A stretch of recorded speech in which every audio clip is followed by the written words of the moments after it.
Narito ang isang maikling kwentong katatakutan tungkol sa Baliti Tree, sa Tagalog. Gitling-gitling-gitling. Ang baliti. Sa isang maliit na nayon sa gitna ng kagubatan, may isang matandang baliti na puno na tinatawag na baliti ng kaingin. Ang puno ay kilala sa mga misteryosong kwento na pumapalibot dito. Sinasabing ang baliti ay tahanan ng mga espiritu at may mga tao na hindi na nakabalik matapos subukan ang magmadaling umalis sa mga pangitain na dulot ng puno. Isang gabi, nagpasya ang grupo ng mga kabataan na magdaos ng isang inuman malapit sa puno. Hindi sila naniwala sa mga kwento at piniling gawing katatawanan ang mga ito. Habang nagkukwentuhan at nagsasaya, biglang nagumpisang magbago ang atmosfera. Ang hangin ay naging malamig at tila may mga anino na sumasayaw sa mga sanga ng puno. Pakialam ko sa mga kwentong yan. Ang sigaw ni Marco, ang pinakalakas na boses sa grupo. Ngunit sa kanyang sinabi, biglang may bumagsak na sanga mula sa puno, halos tamaan siya. Napansin ng grupo na tila may mga mata na nagmamasid sa kanila mula sa madilim na likod ng baliti. Tumawa silang lahat, ngunit ang mga tawanan ay unti-unting nanamlay nang makaramdam ng seryosong presensya. Nang magpatuloy ang gabi, isang nakakatakot na tunog ang pumuno sa paligid, parang isang babaeng umiiyak. Ang tunog ay nagmula sa direksyon ng baliti.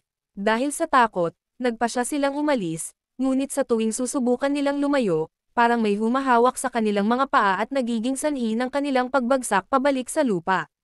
Pakawalan mo kami, ang sigaw ni Liza, ngunit wala nang sumasagot.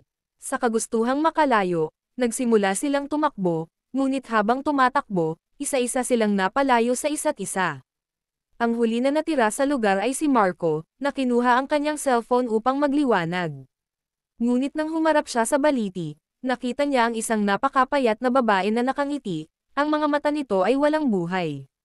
"Bakit ka nandito?" tanong ng babae, ang boses ay tila nagmumula sa pagkabasag ng daan. "Huwag mong subukang umalis." Nagmamadaling tumakbo si Marco sa takot, ngunit sa kanyang likuran, narinig niya ang tila mga hakbang ng ibang nilalang na bumababa mula sa baliti. Habang siya'y tumatakbo, naramdaman niya ang mga kamay na parang humahawak sa kanya, pinipigilan siya. Sa huli, bumagsak siya at nawalan ng ulirat.